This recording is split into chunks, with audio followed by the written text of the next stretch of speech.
natin ang pangalang Jose Rizal, madalas nating naiisip ang kanyang rebulto sa luneta, ang kanyang muka sa ating pera, o isang pangalan sa aklat ng kasaysayan. Para sa marami, si Rizal ay bayani ng nakaraan, malayo sa ating pang-araw-araw na buhay.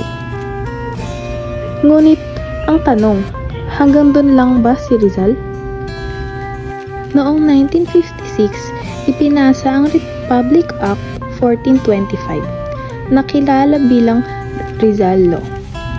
Layunin ng batas na ito na ipabasa at ipaintindi sa mga mag-aaral ang buhay, mga akda at kaisipan ni Jose Rizal, lalo na ang Noli Me Tangere at El Filibusterismo. Sa kanyang mga nobela, inilantad ni Rizal ang pang-aabuso ng kapangyarihan, katiwalian at paghihirap ng karaniwang mamamayan.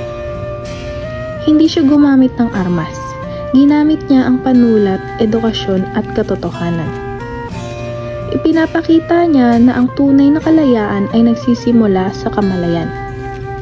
Ito ang tunay na diwa ng Article 1425. Hindi lang ito pag-aaral ng kasaysayan. Ito ay pagsasanay sa pag-iisip ng kritikal.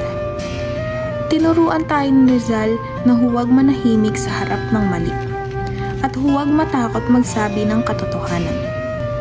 Sa panahon ng maling impormasyon, kawalan ng hustisya at diskriminasyon, mas nagiging mahalaga ang mga aral ni Rizal. Ang mga problemang kanyang isinulat noon ay patuloy pa rin nating nararanasan ngayon. Naniniwala si Rizal na ang kabataan ng pag-asa ng bayan. Hindi dahil perpekto tayo, kundi dahil may kakayahan tayong mag-isip, magtanong at kumilos. Ang pamana ni Rizal ay hindi nakatayo sa bato o sa tanso.